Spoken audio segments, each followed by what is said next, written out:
Oggi a Dai Roma News. Cosa accade senza Mourinho? Stadio della Roma. Il voto è rimandato al 9 maggio. Maresca. Quando l'arbitro è due pesi e due misure. Per la Roma, ci sarà mai un po' di pace? Mourinho ha abbandonato la lotta in campionato? Inizia adesso Dai Roma News. Ben ritrovati alla nuova edizione di Dai Roma News. Queste sono le notizie. Apriamo il notiziario con il commento: Cuocu e tu, Roma, figlia mea. È evidente che Mourinho fornisce materiale a gogò a tutti i giornalisti sportivi che si occupano di calcio. Senza di lui, molti di questi signori si dovrebbero dedicare ad inventarsi nuove storie, e costerebbe più fatica e più anonimato. Vuoi mettere sparlare di Mourinho quanto ci si guadagna? Cosa ha detto di così rivoluzionario il nostro allenatore? Ha detto che l'arbitro Chiffi è un pessimo allenatore.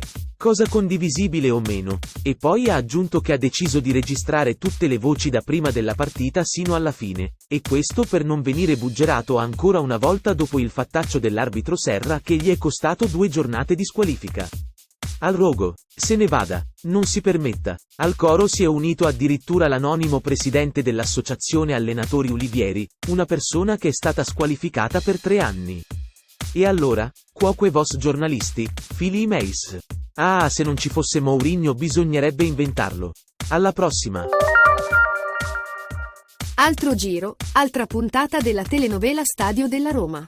Purtroppo, come avevamo preannunciato, in riferimento agli inaffidabili politici, la votazione da parte dell'Assemblea Capitolina sulla pubblica utilità del progetto dello Stadio della Roma è stata rimandata al 9 maggio. La motivazione formulata dalla capogruppo del PD, Valeria Baglio, è questa: alcuni emendamenti della maggioranza sono stati sottoscritti dalle opposizioni. Abbiamo lavorato con l'assessore e tutto il Consiglio accogliendo molte proposte dell'opposizione che voteremo per far sì che questo progetto sia veramente di tutta la città. Ma cosa hanno fatto dal 7 febbraio quando la giunta Gualtieri aveva dato l'ok alla delibera? Non potevano valutare prima le altre proposte insieme alle opposizioni? Sono così tanto indaffarati da non aver tempo per fare una buona politica? La telenovela va avanti. Alla prossima puntata. Questo è il momento per il punto del mister. Mi voglio soffermare sull'arbitro Maresca, chiamato anche due pesi due misure. Çalhanoğlu non ammonito, cartellino arancione, non giallo, a dire il vero, per un fallaccio su Camarà. E invece Mancini sullo stesso Çalhanoğlu, identico fallo ma immediatamente ammonito. Questo è solo uno dei fatti che mi viene in mente, ma la partita contro l'Inter è piena di decisioni in tal senso. La Roma contro l'Inter non ha perso per colpa dell'arbitro, non voglio dire questo. L'Inter ha una rosa superiore alla nostra, ma la direzione arbitrale di Maresca ci ha nettamente sfavorito. E, nelle ultime 2 partite, decisive per l'accesso alla prossima stagione di coppe, 3 episodi evidenti hanno determinato il risultato e la nostra perdita di punti preziosi. Gol del pareggio milanista irregolare e 2 falli in area interista valutati regolari.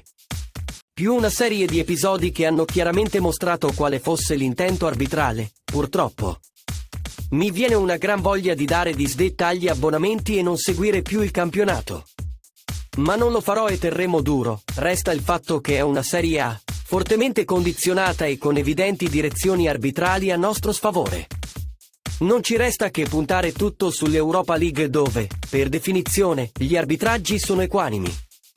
Infine, una parolina sui cugini, chissà come mai al cospetto delle milanesi non hanno combinato nulla. Mi sovviene una famosa citazione: a pensare male degli altri si fa peccato, ma spesso si indovina.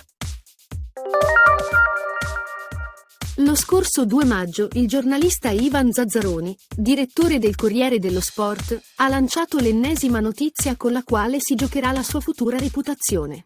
Infatti ha asserito che il signor Raffaello Follieri, un finanziere soprannominato il re dei metalli rari, ha incontrato per ben 2 volte i Friedkin, interessato a rilevare la squadra della Roma. Ha riportato anche la notizia che i Friedkin hanno risposto picche, aggiungendo che vogliono sapere come andrà a finire la storia dello stadio e che se non si risolve nell'arco di poco tempo, si potrà arrivare anche ad una cessione. Il giornalista ha chiuso dichiarando di non essere convinto che siano intenzionati a restare a lungo. A questo punto ci domandiamo se il giornalista abbia interpellato anche i Friedkin per verificare le fondatezze di queste notizie. Nei testi apparsi sui vari giornali, possiamo escluderlo. Quindi a nostro parere è una grande scommessa, signor Zazzaroni. Auguri. In conclusione do la parola a Parla Pasquino. La Roma ha rinunciato a lottare nel campionato per i primi 4 posti e punta tutto sull'Europa League. Non scopro certo l'acqua calda. Oggi mi sento di affermare questo pensiero avendo visto le scelte fatte dal nostro allenatore nella partita contro il Monza e ribadito con l'Inter. È vero che in questo periodo i giocatori a sua disposizione sono ridotti ai minimi termini, ma è anche vero che non abbia voluto rischiare contro il Monza l'utilizzo di Dybala, l'unico che avrebbe potuto mutare il destino della partita.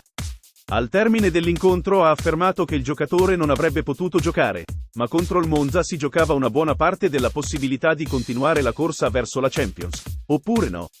Pensare di vincere l'Europa League non è forse un rischio troppo grande? Spero che Mourinho possa smentire questi cattivi pensieri che oggi affiorano nella mia testa. E con ciò, ho detto tutto. E quindi, dai Roma! Per il momento è tutto. Se ti è piaciuta la trasmissione metti un mi piace. Ricorda di seguire le nostre notizie, iscrivendoti al nostro canale. Per riascoltarci, noi pubblichiamo ogni martedì. Appuntamento alla prossima edizione di Dai Roma News.